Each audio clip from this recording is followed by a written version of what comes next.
गांव में एक साहब की अपनी बीवी के साथ कुछ अनबन सी हो गई। अभी झगड़ा खत्म नहीं हुआ था कि इसी असना में उनके घर मेहमान आ गया। खावंद ने उसे अपनी बैठक में बिठा दिया और बीवी से कहा कि फलां रिश्तेदार मेहमान आया है, उसके लिए खाना बना लो। बीवी तो पहले ही गुस्सा थी। वो गुस्से में कहने लगी कि ना तुम्हारे लिए खाना घर में बनेगा और ना ही तुम्हारे मेहमान के लिए। वो बड़ा परेशान हुआ कि लड़ाई तो हमारे बीच की है, अगर रिश्तेदार को पता चल गया तो खामखा की बातें फैल जाएंगी और ख्वारी अलग से हो जाएगी। लिहाजा खामोशी से आकर मेहमान के पास चुपचाप बैठ गया। इतने में उसे ख्याल आया कि चलो बीवी अगर रोटी नहीं पकाती तो सामने वाले हमारे हमसाए बहुत ही अच्छे लोग हैं, मैं उन्हें एक मेहमान का खाना पकाने के लिए कह देता हूँ। चुनाचे वो उनके पास गया और उनसे कहने लगा कि मेरी बीवी की आज तबीयत कुछ खराब है, लिहाजा आप हमारे एक मेहमान के लिए खाने का इंतजाम तो कर दीजिएगा। उन्होंने कहा बहुत अच्छा,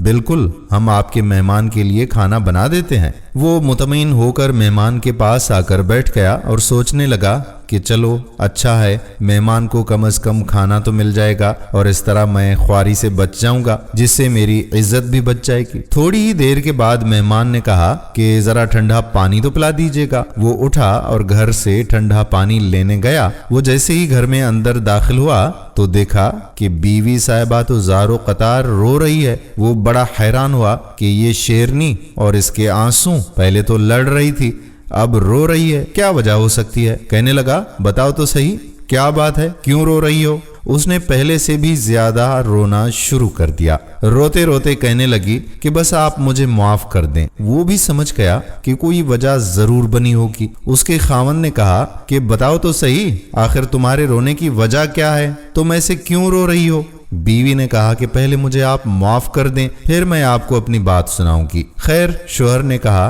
कि कोई बात नहीं, जो लड़ाई थी, जो झगड़ा था, मैंने वो दिल से निकाल दिया है और तुम्हें माफ कर दिया। फिर उसकी बीवी कहने लगी कि जब आपने आकर मेहमान के बारे में बताया और मैंने कह दिया कि ना तुम्हारे लिए कुछ पकेगा और ना ही तुम्हारे मेहमान के लिए इस घर में कुछ पकेगा, चलो छुट्टी करो। मगर इसके बाद मैंने दिल में सोचा कि लड़ाई तो हमारी और आपकी है और ये मेहमान रिश्तेदार है, हमें उसके सामने ये पोल नहीं खोलना चाहिए कि हमारे बीच अनबन है। चुनाचे मैं उठी कि खाना बना देती हूँ। मैं जब बावर्ची खाने में गई तो मैंने देखा कि जिस बोरी में हमारा आटा पड़ा हुआ था, एक सफेद पोश आदमी उस बोरी में से आटा निकाल रहा है। मैं ये मंजर देखकर सहम सी गई, डर गई। वो मुझे कहने लगा कि अय खातून, डरो मत, परेशान ना हो, ये तुम्हारे मेहमान का हिस्सा था जो तुम्हारे आटे में शामिल था। अब चूंकि ये तुम्हारे हमसाए के घर में पकना है, इसलिए वही आटा लेने के लिए मैं यहाँ आया हूँ। दोस्तों, इस वाक़े से साबित होता है कि मेहमान हमेशा बाद में आता है,